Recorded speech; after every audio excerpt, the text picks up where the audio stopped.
All right, good morning, everybody. Welcome to the party. Today is Monday, March 9th, 2026. This is episode 1084 of your Simply Cyber Daily Cyber Threat Brief podcast. I am your host, Dr. Gerald Auger, coming to you live from the Buffer Auger Flow studio.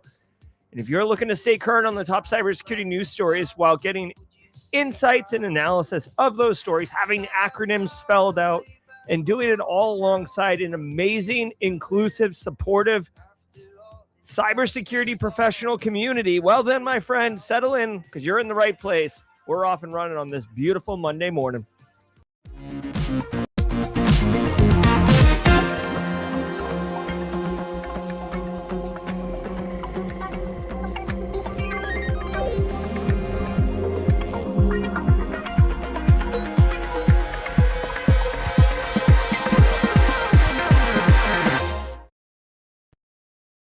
Hey, what's going on? Back from Orlando, Zero Trust World here at the Buffer Auger Flow studio. Getting it done. To all those who were there last week, shout out to all you. We got Ross and Jonathan and TJ, obviously Kathy, Kimberly, James, FedEx, new friends like Bowtie Security. Gosh, guys, it was a great one. Good to see you, AA Witherspoon and AdTech Team Solo, guys. I want to let you know every single episode of the Daily Cyber Threat Brief, we're going to go through 8 stories, and each of those stories I'm going to break down so, you can read the stories yourself and do it that way. But what's the value prop? Well, the thing is, I've got 20 plus years of experience. Many folks in chat directly above my head have oodles and oodles of experience, and we love supporting, mentoring, and giving back. So we break down those stories and go beyond the headlines to give you things that you're not going to get in a classroom or textbook or anything like that. And we continue the party over on the Discord server, simplycyber.io/Discord. So get in there, get engaged. It's a little warm here in the Buffer Auger Flow studio. Sitting here, starting to get like a low sweat in here. Let's take it down to 72 degrees. All right, guys. Good to see you all. Guys, every single episode of the Daily Cyber Threat Brief, the 8 stories that we're going to go through. Not yours, mine one. Great meeting you too, bud. Listen, every single one of the 8 stories, right? I give you expert analysis, right? So effectively, this is a instructor-led webinar, which means we can qualify this for CPEs. CPEs, continuing professional education credits. So it's very easy. If you have a cybersecurity certification that you need to maintain with CPEs, say what's up in chat. You show directly above my head in the news or on the stream, right? So it's permanently burned into the record. Grab a screenshot. In the screenshot, include the episode title, which you might note has today's date, March 9th. It also has the episode number 1084.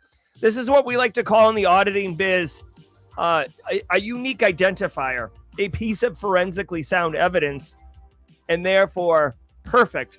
So all you got to do, come here every day, check out the show, say what's up in chat, grab a screenshot, file it away. Once a year, submit your CPEs to your cybersecurity certification body.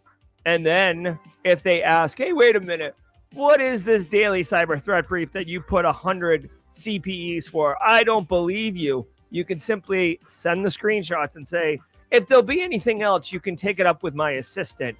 Thank you very much. All right, let me put a little lip balm on. I'm a big old Burt's Beeswax Vanilla Bean Hound. I never really did chapstick growing up, and now I'm like a chapstick fiend. I'm like Eric B. and Rakim, except instead of a microphone fiend, I'm a Burt's Beeswax fiend. All right, guys, hey, I met many of you for the first time last week at Zero Trust World, but first-timers can come in multiple forms and fashions. So if you are here for the first time with us today, if you're typically on replay, if you've never heard of us before, if you typically listen on audio only, whatever your situation is, you're here now. And I'd like to say welcome to you. So do me a favor. If it is your first time in whatever capacity, give me an excuse to use the sounder, drop a hashtag first timer in chat. Now, if you're driving or if you're on the elliptical, you're lifting weights, I get it. You can't get to the keyboard. But if you can get to the keyboard and it is your first time, drop a hashtag first timer in chat because we have a special sound effect. Welcome to the party, pal. Welcome to the party, pal. It basically captures exactly the vibes of how I feel about welcoming you all while having like a late 80s, early 90s vibe to it. As always, we got Simply CyberCon coming up here in November. Details to follow very soon. We're going to have the website up for CFPs. Jonathan's going to submit from Kentucky, allegedly. We'll see. All right, guys. Angie Rosie, first timer. Squad members, please let's welcome Angie Rosie. Straw Hat Sack, come on now. Welcome to the party, pal. Welcome to the party, pal, Angie Rosie. I hope you have a good time. I'm gonna go ahead and drop a emote here, the John McClane emote for Angie Rosie. There we go. Good to see you, Angie Rosie. All right, guys, do me a favor. Oh, wait, before I get into it, got to pay the bills. Yikes. Yeah. Ain't nobody got time for that. All right. Hey, before I get into it, let me say shout out and thank you to the stream sponsors, those who enable me to bring this show to you every single day of the week. Tech Ricky's in the hizzy. Good to see you, Tech Ricky. Code Brew. Good to see you. All right, guys. Let's holler at Anti-Siphon Training. Anti-Siphon Training disrupting the traditional cybersecurity training industry by offering high-quality, cutting-edge education to everyone. Now, let's look at this. Oh, yeah, my man, Jason Blanchard, a.k.a. Banjo Crashland.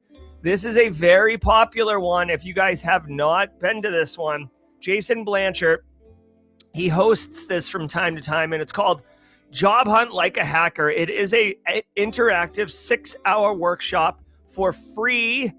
You can pay up to, if you want to donate to support the cause, you can throw $25 at it, but you can't submit any more.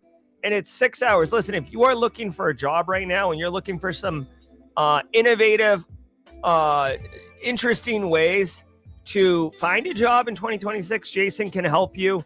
He's been doing this for a while. He updates the curriculum. This is very cool. And Jason's very good people. So I'll drop a link to chat. You can do this on March 10th, tomorrow at 10 a.m. Eastern time. So come on by tomorrow. Listen, if you're looking for a job, you might have some free time, right? So don't even think of it. Think of this as investing in yourself, right? Come do the daily cyber threat brief from 8 to 9, jaw jack till 9:30, get a cup of coffee, hit the head, come back for Jason Blanchard and 6 hours of in-your-face learning. I dropped a link in chat. Thank you, Anti-Siphon Training, as always. Now, I do love myself some Flare threat intelligence platform. If you didn't know Flare, well, I have to do this really quickly. I got to do the drive. All right, here we go. Come on, man. Need to see the video, son. All right, hey, Flare cyber threat intelligence platform you're looking at a live shot of it or a video recording demo of it right now. If you are worried, listen, guys, we put protection controls in place all over the place, but if we get compromised, if a threat actor is able to compromise an endpoint and put info stealers on it, if they're planning an attack on you, your protection controls aren't going to make you aware of that because they were obviously able to get past them. Or if you have low, an immature cybersecurity program, cyber threat intelligence platform Flare allows you to see all sorts of information that has been mined from the dark web, from threat actor Telegram channels, from all the places, and you can find easily through their interface compromised systems, compromised credentials, compromised identities, and more. It's very, very powerful. I'm a huge fan of Flare. I'm just blessed that I get to, that they pay me to tell you about it, in addition to the fact that I really like this platform. If you are using it, you know what I'm talking about. Please drop your thoughts in chat. And if you are looking to check it out, go to simplycyber.io/Flare. You'll have to fill out this form that you see on screen right here. It is a 2-week free trial, but they can't give this access to threat actors because it's too powerful. So they do have to validate your identity in order to make sure that you're a good person. So that's the steps, all about that. Now let's just hear a quick word from ThreatLocker, who announced their at Zero Trust World, they made a big announcement about how they're going to be going into the cloud space and protecting deny by default up there. Quick word from ThreatLocker, and then we're gonna get crazy on the news. I want to give some love to the Daily Cyber Threat Brief sponsor, ThreatLocker. Do zero-day exploits and supply chain attacks keep you up at night? Well, worry no more. You can harden your security with ThreatLocker. Worldwide, companies like JetBlue trust ThreatLocker to secure their data and keep their business operations flying high. ThreatLocker takes a deny-by-default approach to cybersecurity and provides a full audit of every action allowed or blocked for risk management and compliance. Onboarding and operation is fully supported by their US-based Cyber Heroes support team. Get a free 30-day trial and learn more about how ThreatLocker can help prevent ransomware and ensure compliance. Visit threatlocker.com/dailycyber.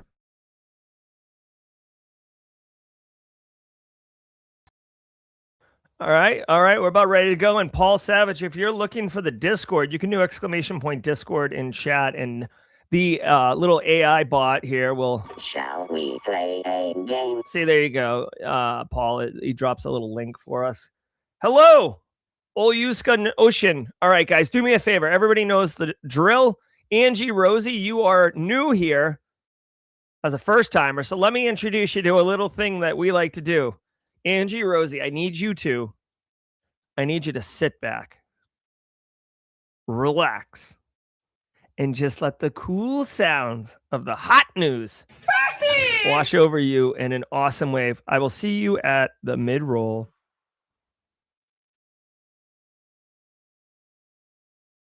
Lives and dies on trust. So why do so many vendors... From the CISO series, it's cybersecurity headlines. These are the cybersecurity headlines for Monday, March 9th, 2026. I'm Steve Prentice. FBI investigates suspicious activities on agency network.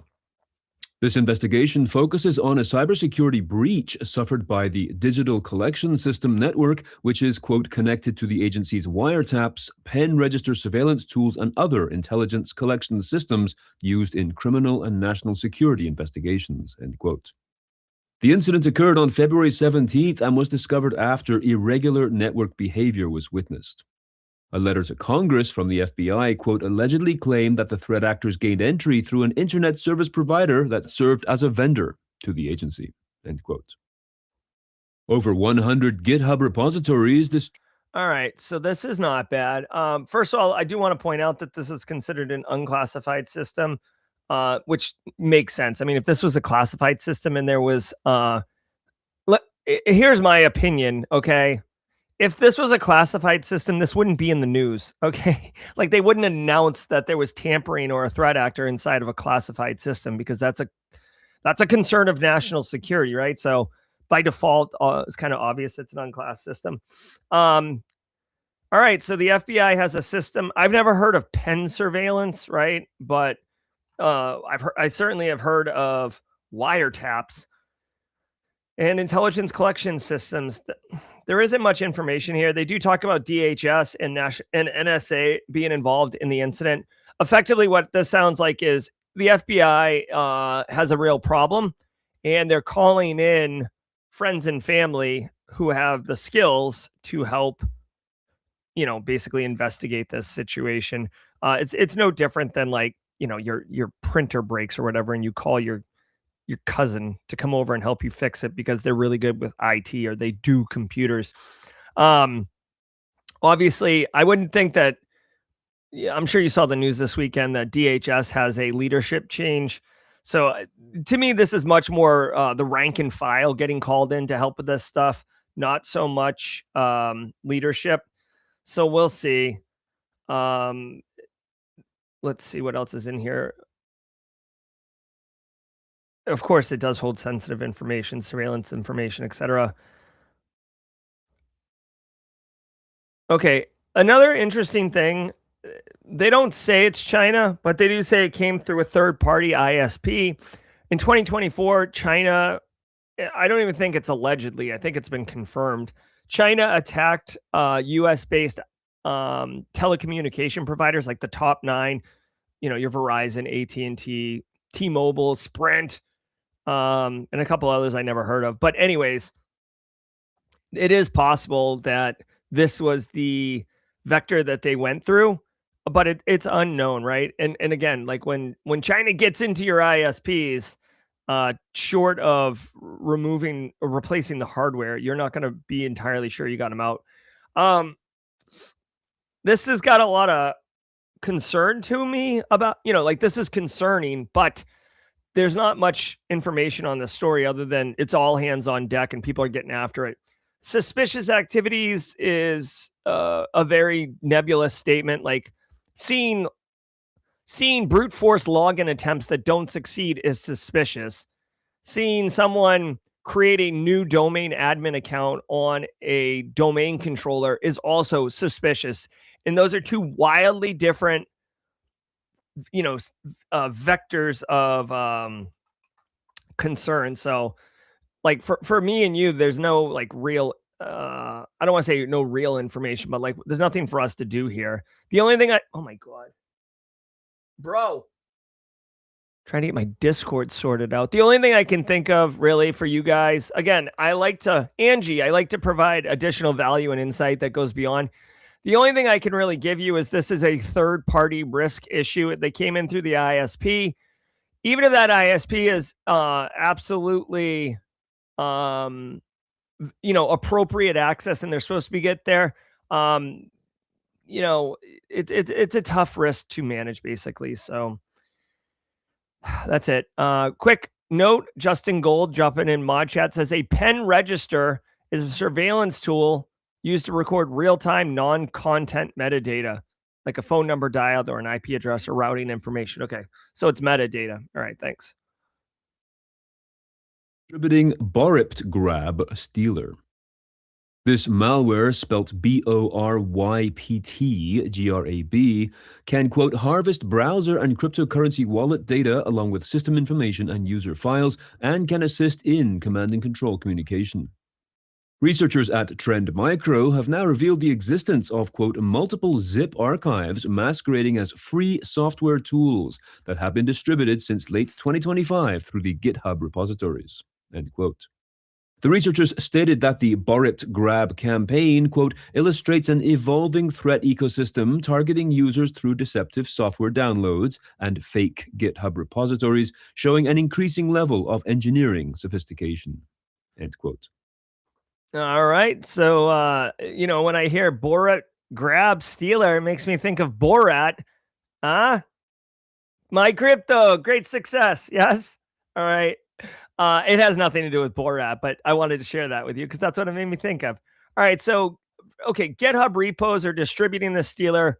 Guys, this has become, again, a third-party risk, a third-party challenge. In this modern age right now, like think about it for a second, because you might be like, why would I ever download malware? Guys, software developers, especially right now with vibe coding, you don't know, like the AI, like, gosh, it's really bad. It's getting worse. Like it's getting worse, not better. Okay. So like, let's just put that out there with AI and OpenClaw and MCP servers and all these other things. They're pulling down code so you can vibe code something, and threat actors are well aware of this. So they are adding malicious, functionality, malicious capabilities into GitHub repos, hopefully targeting more popular GitHub repos or ones that are popular but have been abandoned in some capacity.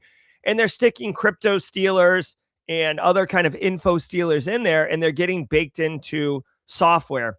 Now, of course, the browser is now how many end users, like normal people, because we're abnormal, how many normal people will interface with systems, right? So SASE apps. Oh, you SASE. Like SaaS apps are mostly web browser based, of course.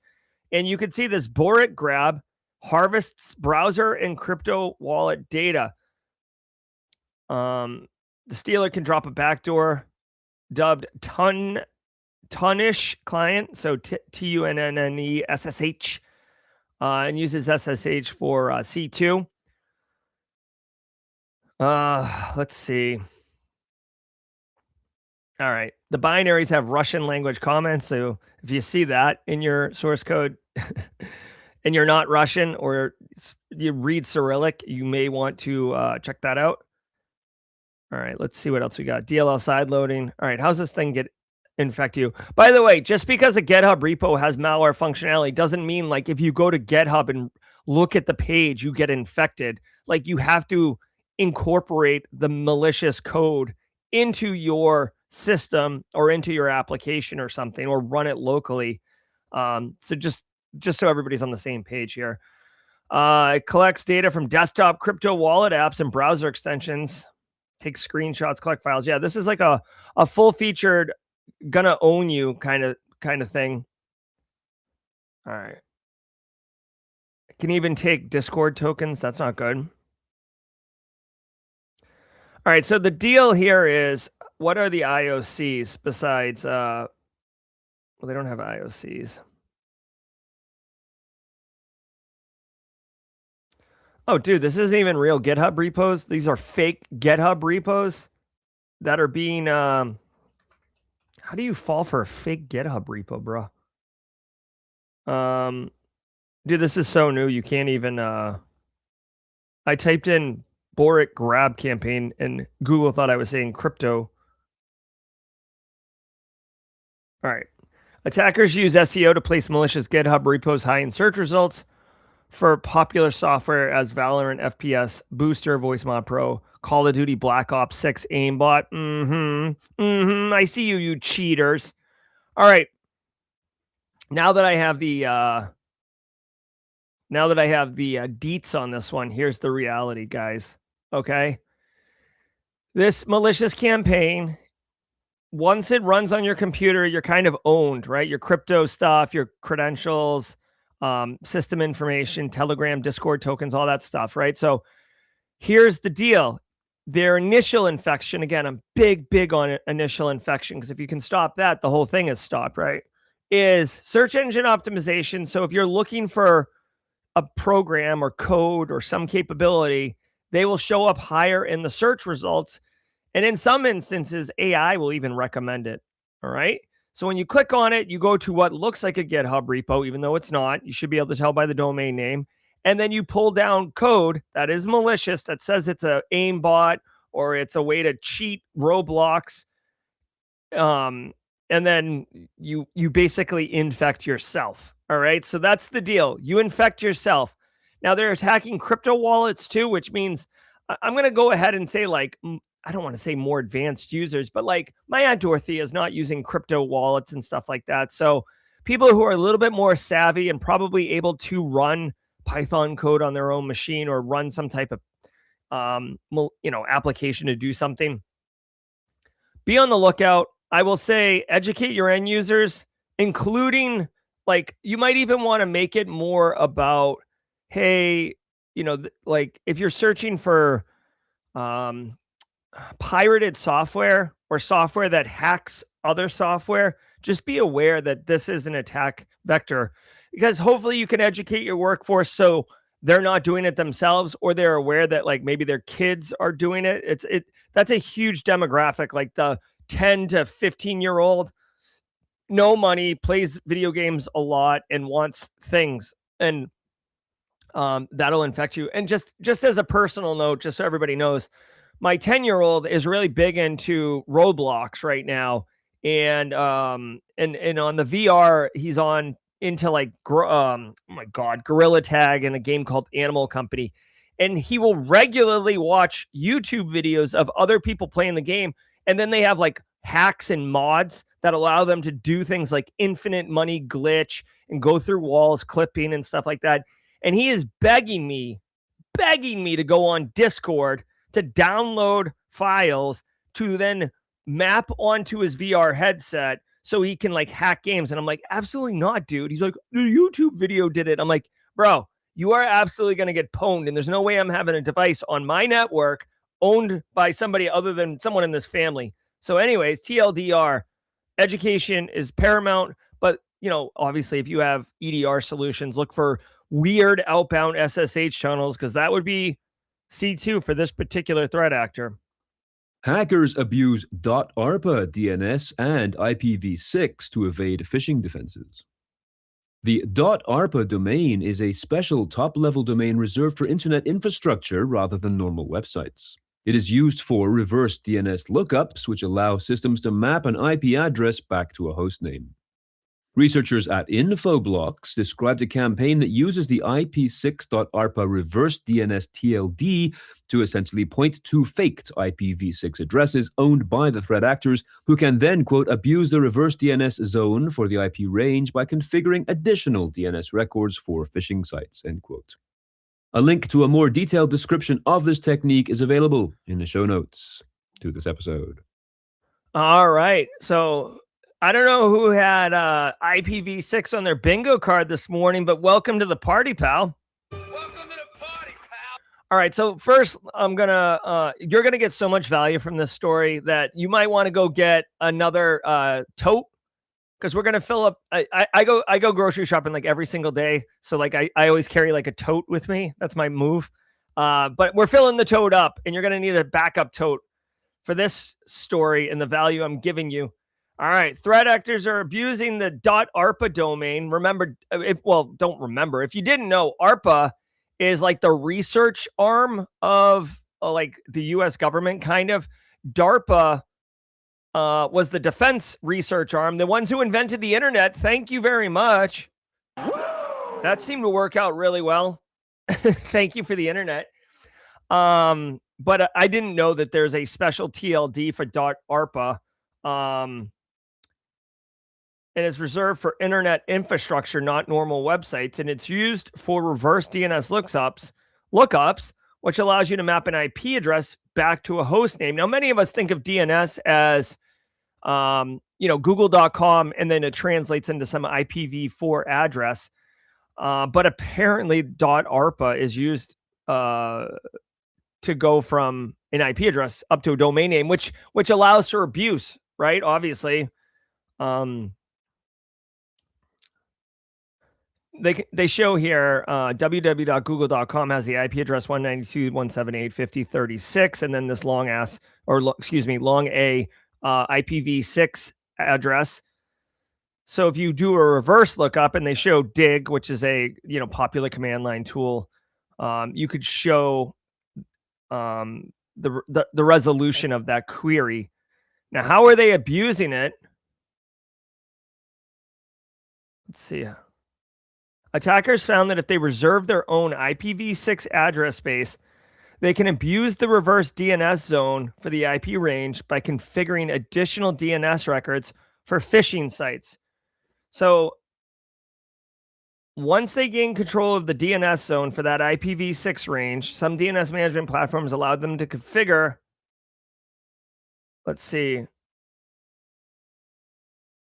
here. Oh, hello. This is pretty complicated. So here's the deal. They basically get a they get ownership of a public IPv6 range, right? And once they have that, they register reverse DNS as a domain using that IPv6.ARPA TLD, right? Once they get that, they leverage the integrity of Cloudflare and apparently Hurricane Electric Services I've never heard of, to own it. Then they create an SSL cert, which allows them to have, a secure website connection. And then they build a phishing website that has, as far as I can tell, they can control the domain name, right? So they make it look legit. Here's the phishing emails that come out. Exclusive Christmas gift, Norton antivirus, where you've been hacked. Gordon Ramsay giving out some free pots and pans at Macy's. All of it to get you to click on something. Now you can see here in the if you're watching on stream, the body of the email has the link for the image from a IP6.ARPA URL. And this is basically, here's the deal. The threat actor can create a phishing landing page that doesn't get flagged by DNS like resolvers for integrity as considered malicious because it's going to be coming through Cloudflare and this Hurricane Electric, right? So it's going to have, oh, this is legit. This is higher integrity. Essentially, this makes, I guess, here's what I would say. This doesn't make any difference to your victims or to us. When we get the phishing email, it's still a phishing email. It still goes to a phishing landing page, etc. What this threat actor is doing is the likelihood of that fish showing up in your inbox is greater because the tools that we have to qualify whether or not domains and emails are coming from trashy, malicious infrastructure don't apply here because they are getting essentially pre-approved by coming through Cloudflare and etc. Now this is wild. This is a problem, okay? And I don't even know. I mean, I guess you could block. This seems a little crude, but what I would say is like block any type of traffic going to a .arpa TLD because honestly, it's not designed for websites, right? You're not supposed to be going to .arpa TLDs. It's for the under the hood of the internet. I want to point out really quickly. So today I learned about the .arpa TLD, but also IPv6. I was having a conversation with Adrian. Hold on. He's going to come on to Simply Cyber Firesides, by the way. Let's see. Adrian Sanabria. Let's see if I can find a picture of him. He's got great hair. There he is. I don't know if you guys know this guy right here. Adrian Sanabria. He's been around for a long time. This guy. He's coming on Simply Cyber Firesides. I talked to him at Zero Trust World for like an hour. And we talked about IPv6 and how it's just IPv6 was supposed to solve the exhaustion of IPv4 address range. Okay, really quick. IPv4, there's 4 octets, 0 to 255. If you do the math, there's like 4 billion combinations, right? There's more assets on the internet than that. So there's a problem, right? They came out with RFC 1918, which allowed non-public routable IP address ranges, but that still didn't solve all the problems. So the internet came out with IPv6. Well, the internet came out with IPv6 and then they solved it with RFC 1918. Excuse me, I misspoke. So IPv6 is still out there, but a lot of people don't use it, and it's quite complicated, and it's a pain in the A. And you will see large organizations like Meta use it and stuff like that. But it in problems. And one just to share with you for fun is if you've done ARP poisoning, I didn't know this, Adrian told me. If you've done ARP poisoning, you can only do it on a LAN, a VLAN network segment. But with IPv6, you can poison the entire network. So crazy risk being introduced to that. All right. So let's go. Let's go. European Union court advisor suggests banks compensate phishing victims.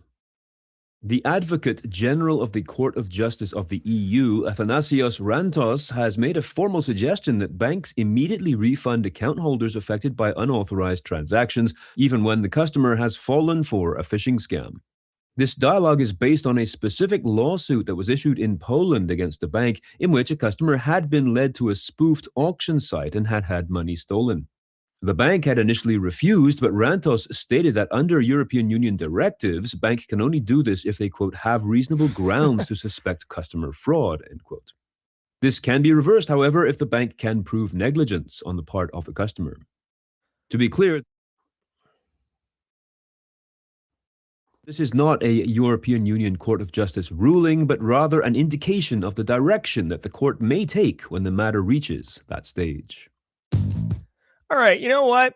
Good. I'm surprised this wasn't already the case in Europe. I feel like Europe's like much more I feel like Europe or the European Union is further ahead than the United States when it comes to individual civil rights and privacy. So I'm surprised about this case. When you get phished and you send money out, you can't get that money back typically, especially if it's like crypto or wire transfer or something like that. But when there's fraudulent credit card transactions, the bank, in my experience, the bank will always refund you your fraudulent credit card transactions. And honestly, I think the I think the merchant gets screwed in the end, right? But this is kind of sketchy now that I think about it for a second. So I don't know if is this already in place, or is this like being talked about? Formal opinion suggesting that banks must immediately refund account holders affected by unauthorized transactions, even when it's their fault. Now, here's a problem with that one. If this is the case, number one, banks aren't going to be a big fan of this, obviously, right? Number two, guys, if I come up with the idea, a threat actor's got the idea, because I'm the most non-threat actor thinking conformist type person out there. Like, why would I just not fish myself? You know what I mean? Like, okay. Like, hey, I fell for a $50,000 fish. Oh, refund me. So now I got 50 G's over here, and then the bank gives me my 50,000 back, right? I just made 100 grand. Easy. So, and then like, I don't want to victim shame, but like, if I'm going to get my money back, regardless if I fall for a fish, then like, what's my motivation to like be vigilant? I'll just be like, whatever. Like, I mean, oh my God, I spent a couple days live with people and I just start swearing all over the place. I'm wicked sorry, guys. You can take the kid out of Boston, huh? All right. So anyways, this is a pretty dodgy, at first, I thought this was just refunding for fraudulent transactions. This is much more intense. So we'll see where this goes. I think this is rife for abuse, though. Huge thanks to our sponsor, DropZone AI. Here is a number worth knowing before RSAC. The average enterprise SOC sees tens of thousands of alerts a day. Most get triaged. A fraction get thoroughly investigated. The rest sit in the queue or get auto-closed. DropZone AI puts AI SOC agents on every one of those alerts. Every alert investigated end-to-end across your full tool stack around the clock. Over 300 deployments in production today. DropZone AI is at RSAC this year at booth 455, and you can get more information at dropzone.ai/RSA-2026-AI-Diner, DINER. Jesus, that was this a link URL. is also available in the show notes. All right. Hey, check it out. Check it out. Let's do this one. I'm just going to pick a different song today. I'm feeling this one.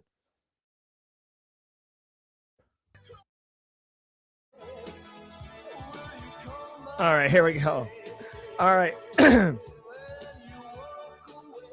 All right. So I saw a couple things in here. Devin Grady passed Cyber Defender Level 2 exam over the weekend. Nice job, Devin. Love it, love it, love it. All right, let's get our la la la la's on. And I saw Wrecking Ball, so I don't know if someone got a job, Justin, but anyways, Kyle, thank you so very much. This la la la la is for you, dude. Here we go.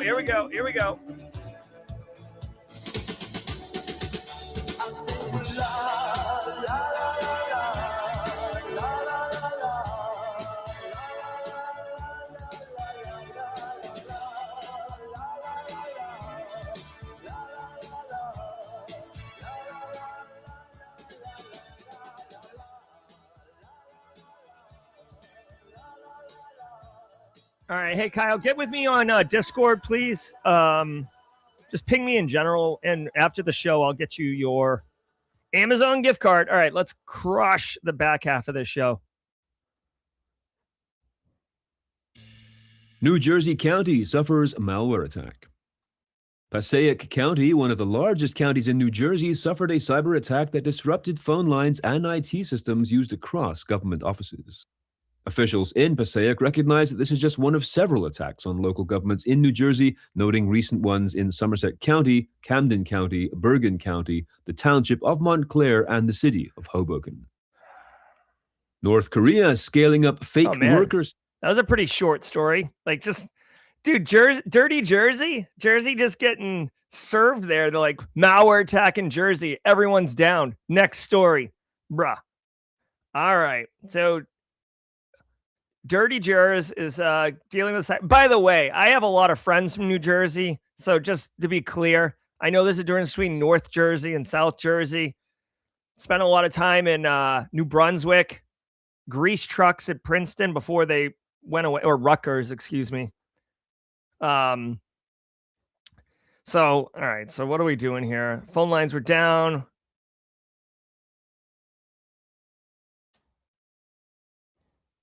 Okay. 2023, 2025. I mean, what's the problem here? All right. So the story doesn't have anything. So Jersey's down. I repeat, Jersey's down. Okay.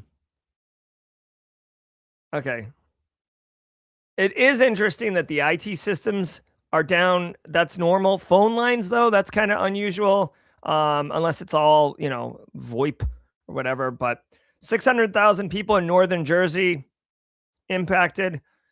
There's not much to this story.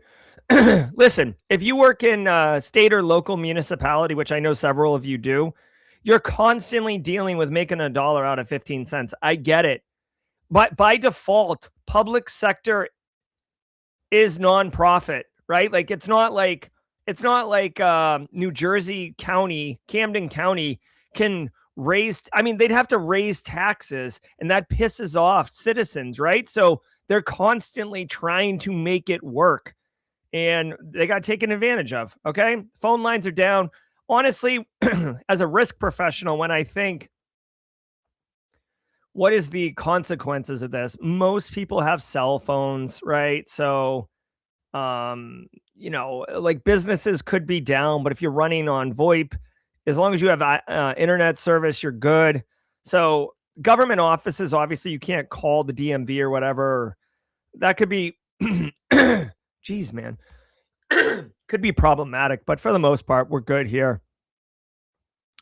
Justin Gold is suggesting that it was a third party telecommunications company that got hit, not the actual government itself. I mean, there isn't much to this, really. All I'll say is, Jersey, it is what it is. Okay, Mike Andruzzi's reporting that Camden County is still active and still up, so I will say, what's his face? Yeah, anyways, whatever. Jersey. Whenever I think of Jersey, my first thought is, do you remember this? Do you remember when COVID hit and like the beaches were closed in Jersey? I don't know if you remember this. This isn't even political. This is just ridiculous. And Chris Christie, like, basically rented a beach house and just had like a beach party. Like, so bad for optics. Like, beaches are closed. Kind of.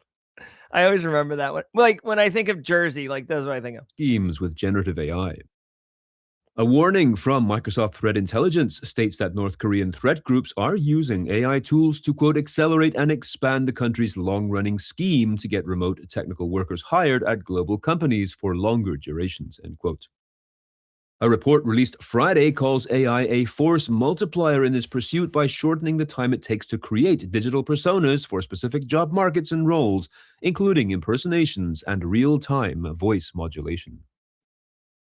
Claude finds... Yep.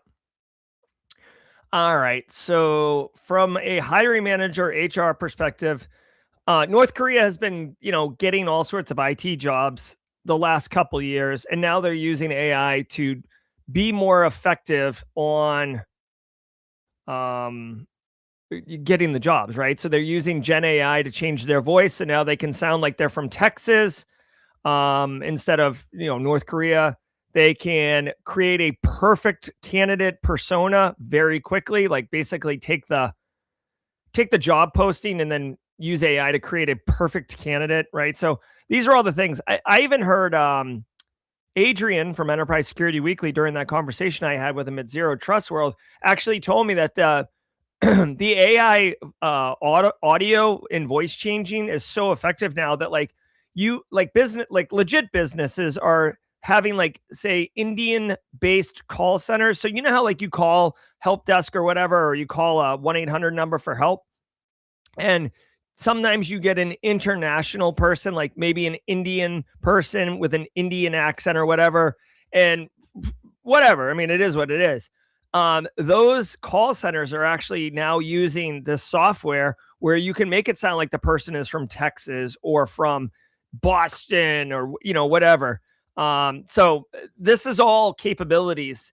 Now, what does this mean? This means that you have to you have to be more vigilant on how you are interviewing and validating identities of potential hires and candidates, right? It's no longer effective to say, I mean, send me a picture of your driver's license. It can be faked. Get on a call with me. Can be faked.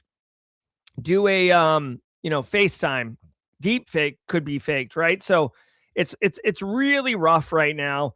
Again, hey, this is I'm never going back to the office. Okay. I am a work remote guy forever, but this is an argument for return to office, or at least return to office for the job interview, which is still not 100% because some instances the North Koreans are hiring people to be the human or the US citizen in the loop, if you will. It is what it is. All right.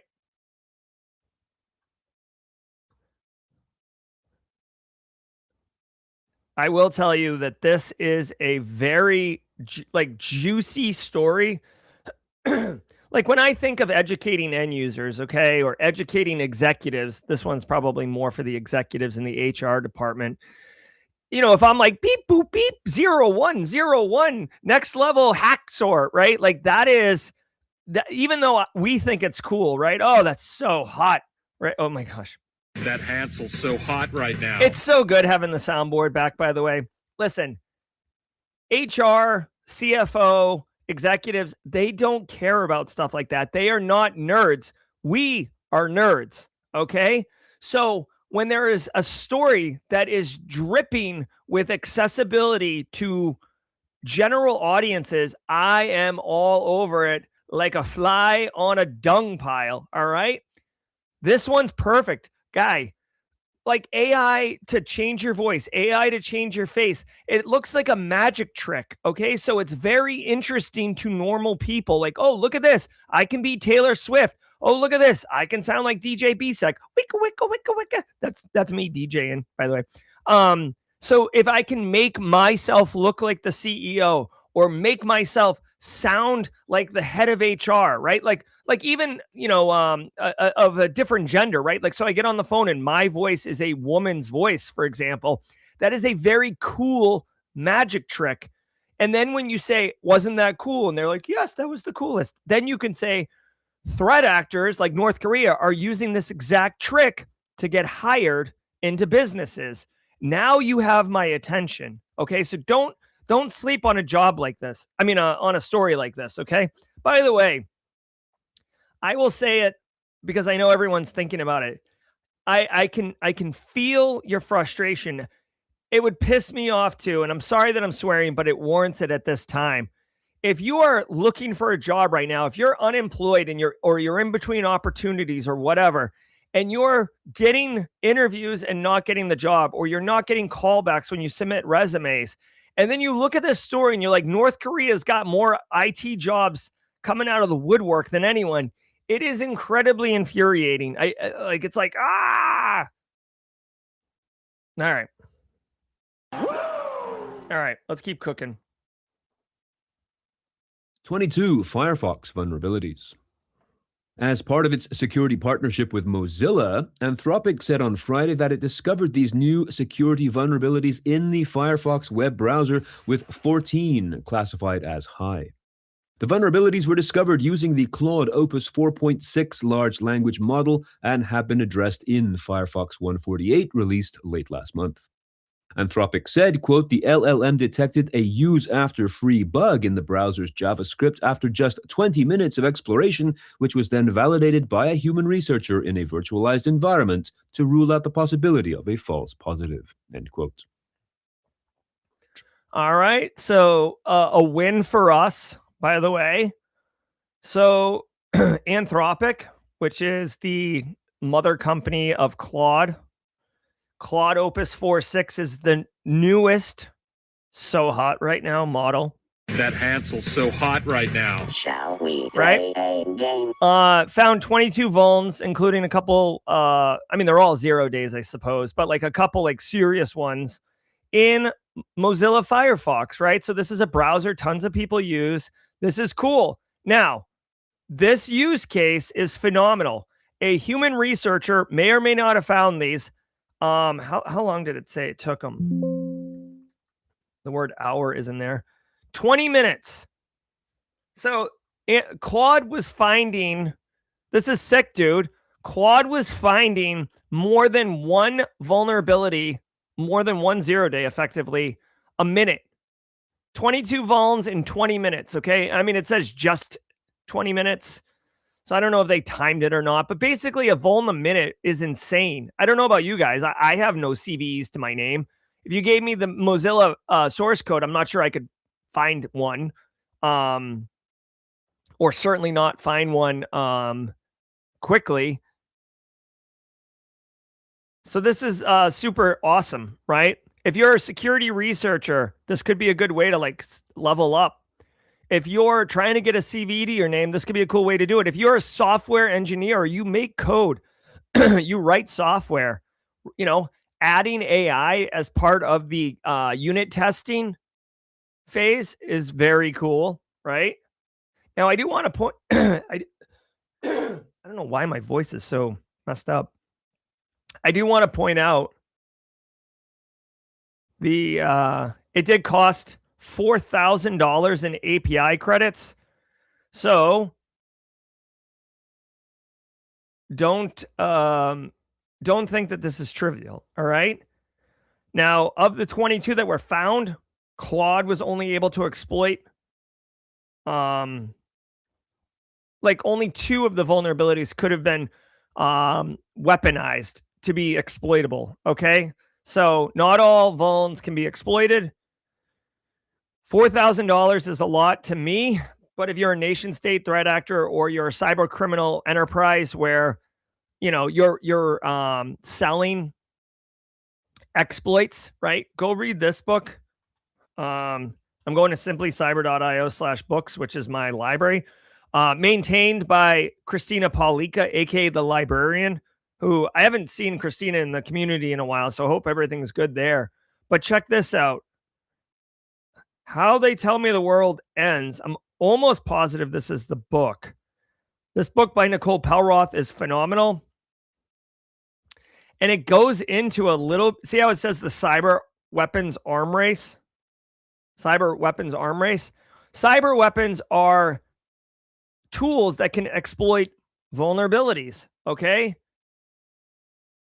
Nation states are willing to pay big money for highly effective, very reliable cyber weapons or code that can run exploits, right? So going back to the story, if it cost you $4,000 to write 2 exploits, and you are, you know, basically you have a fence, like you have someone that you can sell exploits through because you're former NSA or something, you're going to make way more than $4,000. Okay. If you're spending $4,000 so you can get a CVE to your name, well, that's a little different. Plus, I don't even know how genuine that would be because then it's not really your CPE, it's Claude's CPE. But that I digress. Anyways, as much as this is a cool thing for you to do in-house and protect your own code, I'm thinking honestly, this is like I could see nation states using this approach to quickly write cyber weapons faster than a human could, right? An operator in the space. So very cool. Think Eternal Blue, except written by Claude. Eternal AI. Transport for London slightly increases their count of the number of people affected by the 2024 breach. Following up on a story we covered in September 2024, Transport for London, the local government body responsible for managing much of London's transport system, now says that the September 2024 data breach exposed the data of more than 7 million people, somewhat more than the 5,000 initially suggested. Oops. 2 teens affiliated with the Scattered Spider group were charged with committing this crime.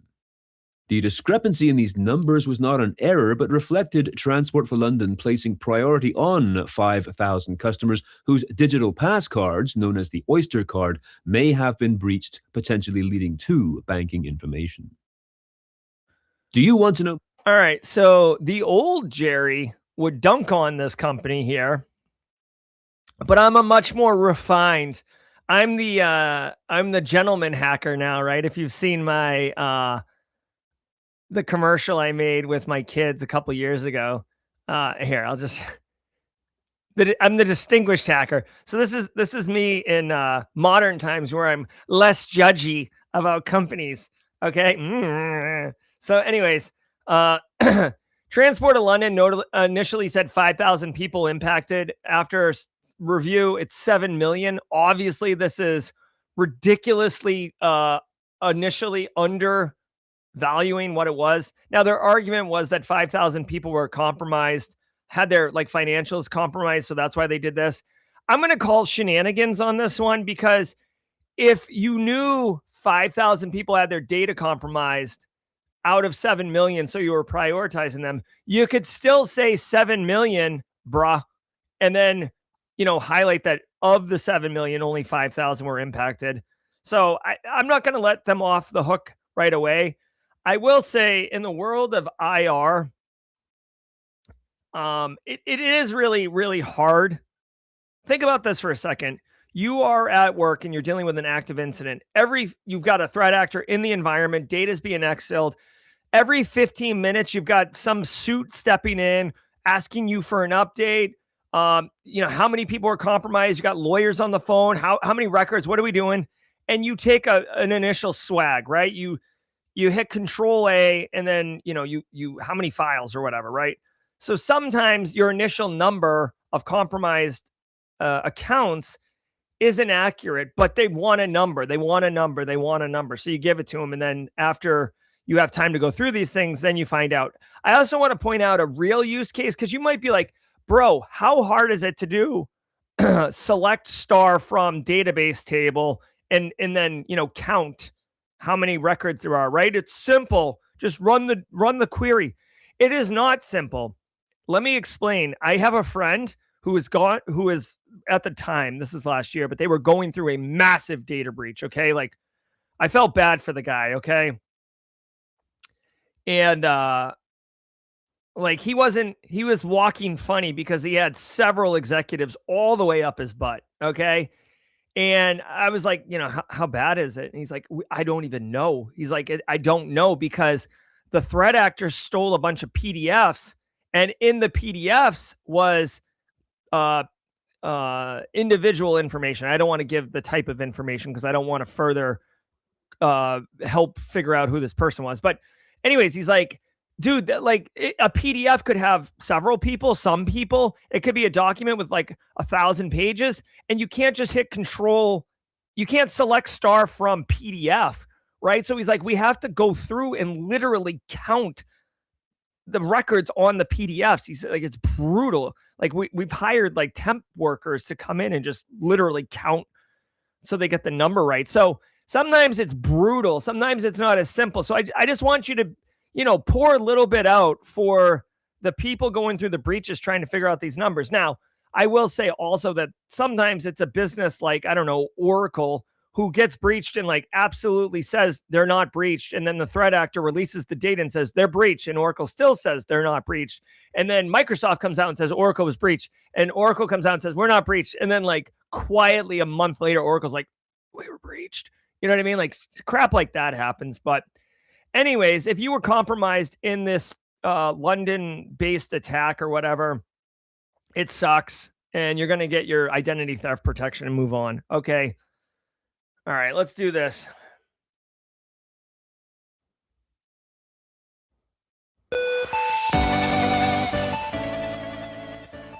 All right. This, oh my God. I hate when that happens. Sometimes I click on the tab and then Chrome is like, you know what? You probably wanted to close this tab since you clicked on it. Also, side note, I have so many tabs open that the only thing that shows up is the X. So I think by clicking the tab, I'm automatically clicking the X.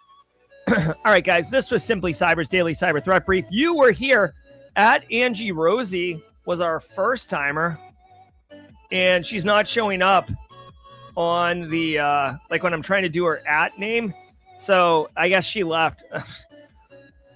Can't win them all, squad. I'm Jerry from Simply Cyber. Don't go anywhere because we're about to level up and do some jaw jacking, helping people by mentoring at scale. I'm Jerry from Simply Cyber. Shout out to Kyle, our Simply Cyber Community Member of the Week. Don't go anywhere. I'm going to go find Jerry Guy and get this jaw jacking party started. Ever wonder what it takes to break into cybersecurity? Join us every weekday for Jaw Jacking, where industry experts answer your burning questions about the cybersecurity field. Live, unfiltered, and totally free. Let's level up together. It's time for some jaw jacking.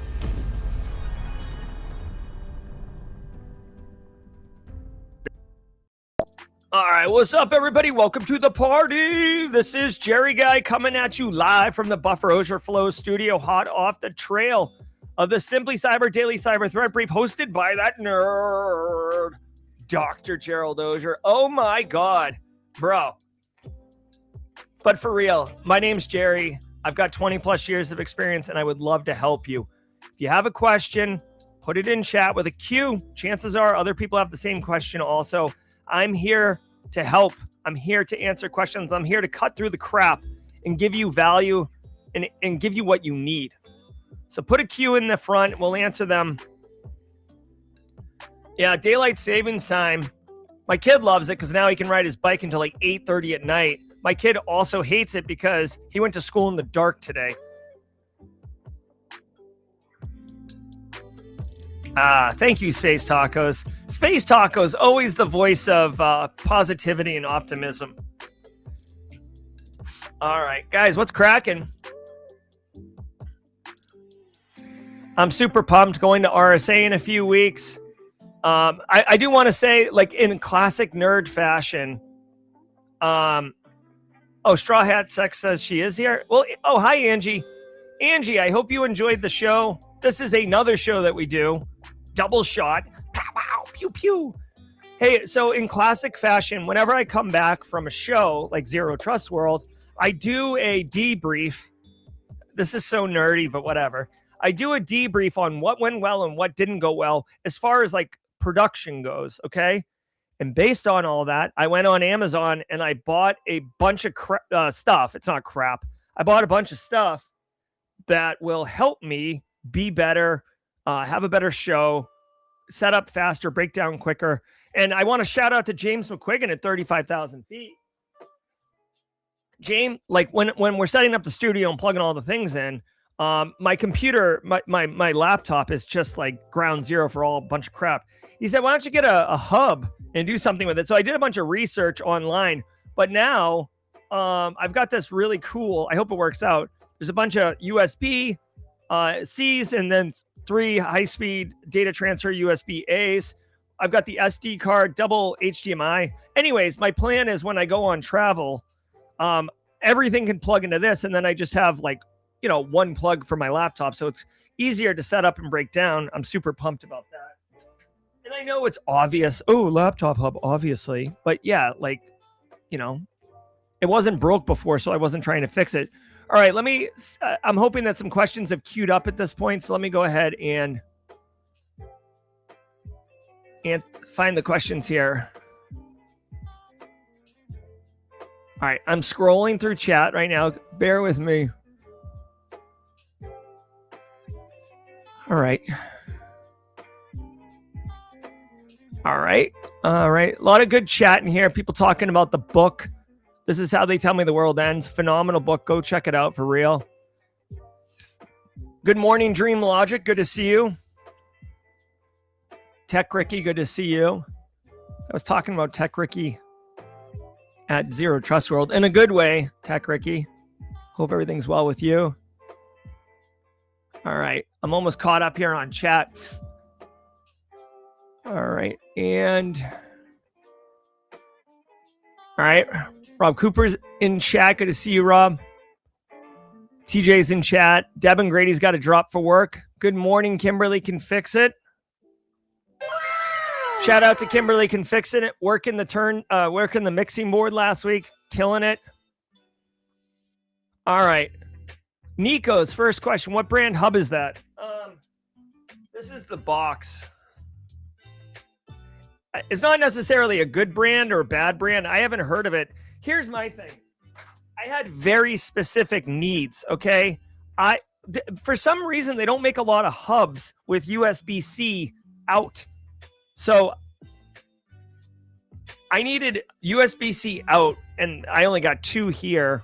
And then, I do use a bunch of USB-As. It's got HDMI out. I don't really need that. And the bonus was the SD card. I'm going to be going to RSA, and instead of using my phone for camera, I was inspired by Kathy Chambers using her DSLR for video capture at Zero Trust World. And it really came out nice. So I'm going to do that too. Thank you for the question, Nikos. All right. In fact, you know what, guys? Hold on. I'll just do the Amazon. I'll just drop a link to the actual thing I bought. I bought probably like 20. Well, no, I bought probably like 14 different things. So if you guys want, I'll share. I'll tell you all about them if you want. I like legit spent like $1,000, but it's all to like level up and invest, right? And back, I always invest in the channel. How do I'm trying to get the link here. All right, here we go. This is a Amazon link, so if you click on it, I might get a fee or something.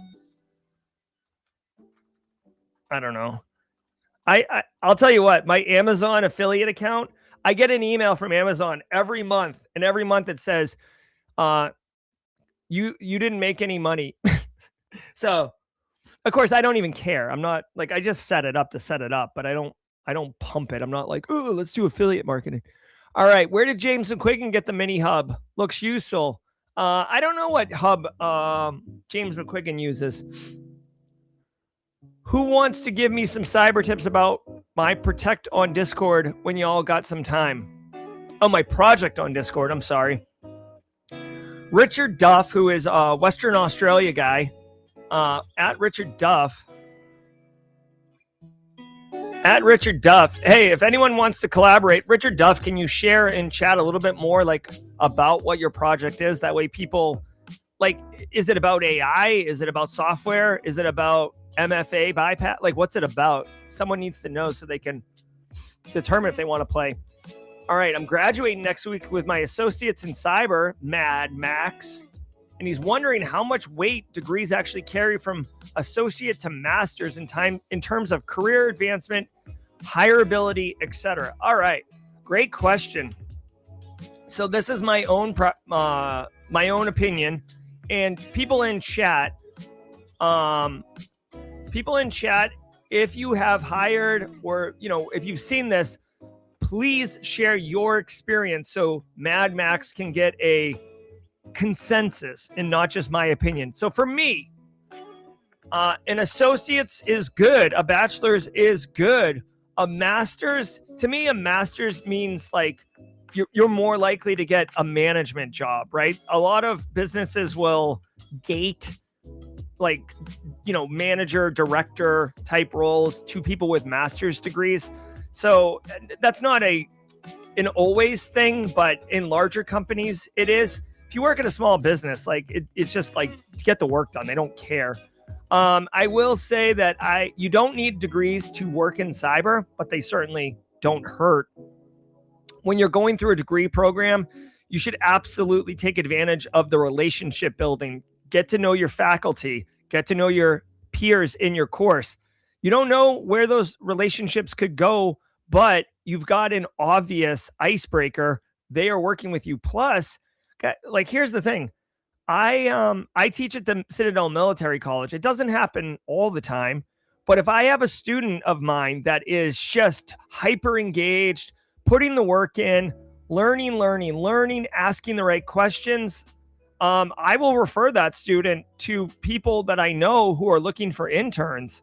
I don't tell my students, hey, you better bust your hump and you'll get an internship, but it's just obvious.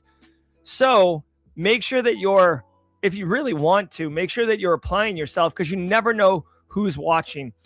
Finally, as far as career advancement goes, I also like to point out, in my opinion, when you get a degree like a bachelor's degree or a master's degree in cyber or computer science, you are naturally getting a wider exposure to industry and disciplines, which is huge for me. So like, for example, let's just say, for example, Mad Max, you get a job as a GRC person. Okay. You're doing audits. Everything's cool. Your whole world looks like GRC. Well, if you haven't taken a class on networking or threat intelligence or,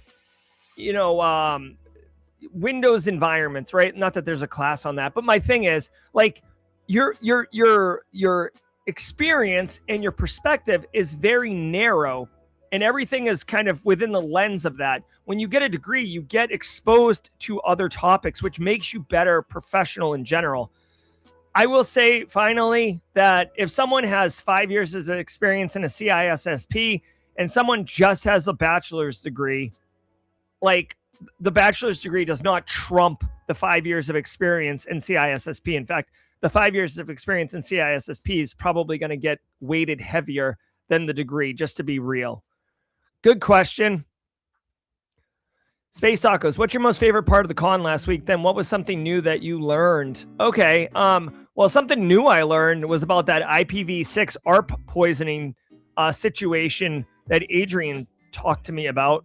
My favorite part last week was without question, the network. Like, to me, like, I work in my studio, I work from home. I don't get to engage a lot with community members except at these conferences. And there was a lot of Simply Cyber community members. In fact, let me share a story that just made my day. And if he is in chat right now, holler at me. I think his name was Taylor or Connor. And I'm sorry. I'm really sorry if I'm getting the name incorrect. But I was just like walking and someone was like, hey, like Jerry. And I'm like, hey, what's up? And he's like, hey, Simply Cyber community member. Love the show. I'm always there. I don't engage in the chat, but thank you. I'm an offensive security professional. And the way you talk about the stories gives me perspective on how, someone on the GRC side sees things, and it gives me insights. I love it. Thank you for all you do. And I'm like, thank you. You're no problem. Okay. Later on that same day, Kathy and I are walking around catching B-roll or film of like just things going on at the conference. And we walked into a training room that had like probably 1,000 students, like legit 1,000 students, all working on a class. And the guy teaching the class was the guy. I was like, oh my God, that's so cool. Very, very cool. Also, shout out to Gino, another community member who I got to interview as part of our interviews. And after the interview was over, he's like, I'm a big fan of Simply Cyber. I'm like, dude, awesome. Should have led with that. So thanks, Space Tacos. AdTech is popping my bubble by telling me USB-C hubs suck. Oh, wah, wah. All right. 917. Recently tried to start posting videos only to YouTube, but getting to no traction. Any recommendation? Would your personal branding course help with this? Yes, the personal branding course would help. Secondly, it takes time. It takes time. I mean, look at this really quickly. Give me a second. Stand by.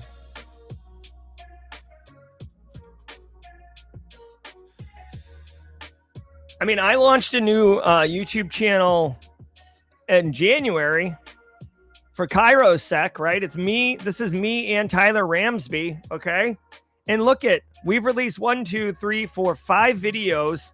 We only have 47 subscribers. Our videos are getting 18 views, 47 views, etc. So it's not easy, but it's about putting in the work, consistency. Don't overthink it. You know what I mean? But use LinkedIn to point back to your YouTube videos. Use your YouTube videos to engage community, ask questions, engage in the comments. That's a huge thing. Engaging in the comments, etc. Definitely. And congratulations on launching a YouTube channel. It does take work though. That's the thing. Like, some of these gurus will like, oh, do these 3 things and go viral on YouTube. It's like, no, it's a lot of work. I've been doing it for 6 years. Okay. It's a lot of work. FedEx learned. Yes, FedEx did learn about cable management. Wait until you see next time, FedEx. I bought some stuff that's going to level up my cable management game. Oh, no. Rob Cooper, Stones fan. The 2016 Honda Santa Fe with 500,000 miles on it. Officially DOA. Sorry, bruh. That's a good one, though. All right, continuing to look at chat. I'm going to start speed running the questions. Marcus Kyler says, what if you have a master's and doctorate in I guess, unrelated field? I mean, to me, the doctorate is very impressive because it shows that, you can, doctorates are hard, right? So that tells me that you're able to basically execute on a long-term project. I think the master's in a different field is also valuable, just to get into management and stuff like that. Berlinda says, GRC focus, should I drop a boring Network Plus class? No. You definitely should understand how to do networking. Understanding networking is vitally important to be effective at cybersecurity. Believe me. Now, you don't have to get the Network Plus certificate, Berlinda, but you should understand, like, literally, you should understand, like, what an IP address is. You should understand how 2 computers talk to each other. You should understand the OSI stack. You should understand what MAC addresses are, what DNS is, what listening ports are. What's the difference between TCP and UDP? What does a ping packet look like?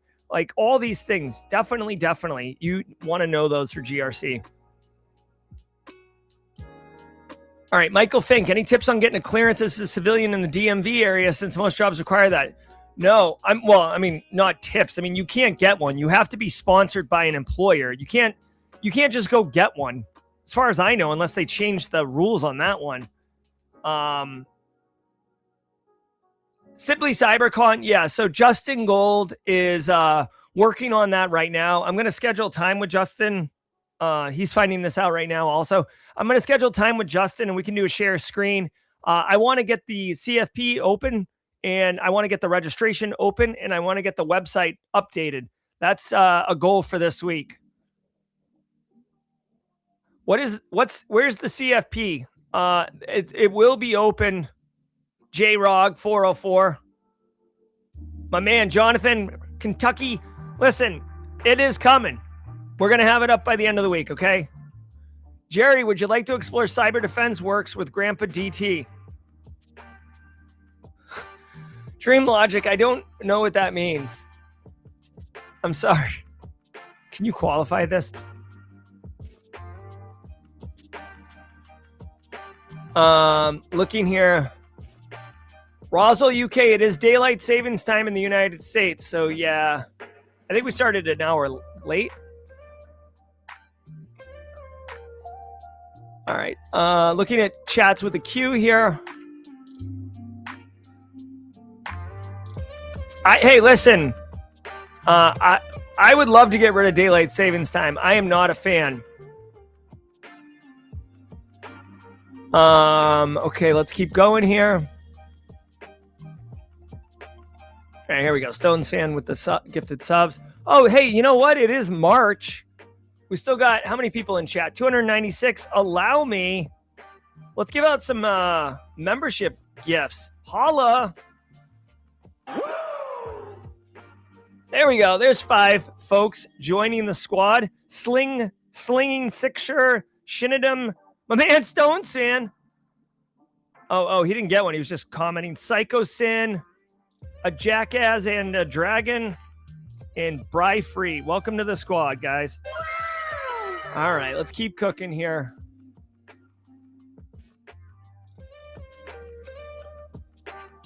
All right, continuing to look through chat. If you have a question, put a Q in front of out.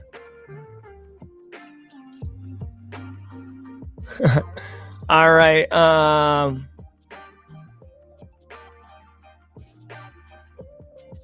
Okay, looking at chat here. People just talking about daylight savings time and about the Santa Fe. All right. So Dreamlogic says, so cheesy, you're NSO genius. Thank you. Thank you very much. All right, look at all these gifted subs coming in. I love it. You guys are the best. Oh my gosh. Got a bunch of meetings today. Guys, I got to tell you, thank you very much. I'm caught up on questions, so if you have a question that for some reason I miss, ask it again. Oh, severed thumb update. Yep, I think we're 100%. I think we're 100% Space Tacos. Just become best friends. Yep. Thank you. Dream Logic with a super chat. Thank you, Dream Logic. Miss ya.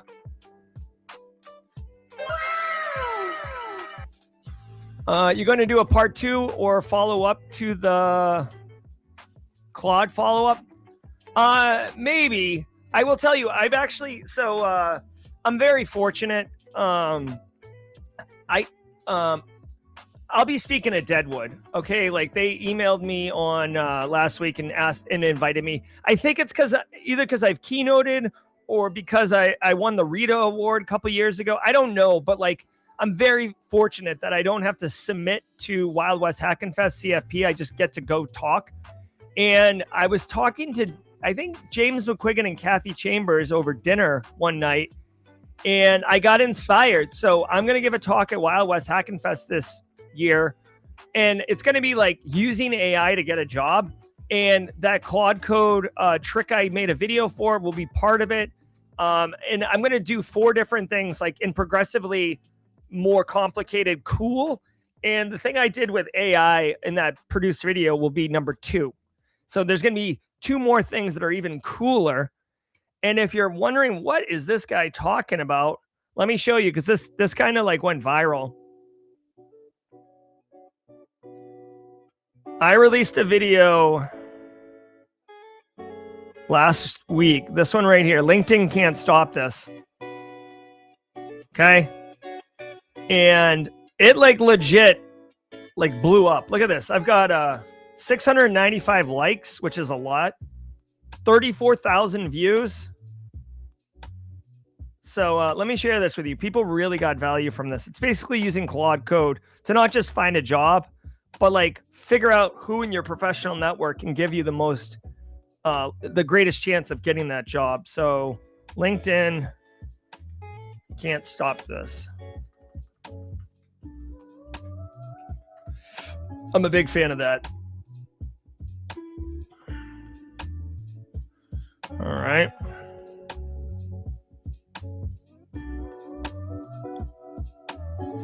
All right, continue to look at chat, y'all.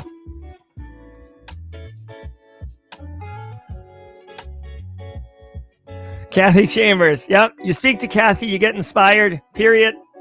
End of story. All right.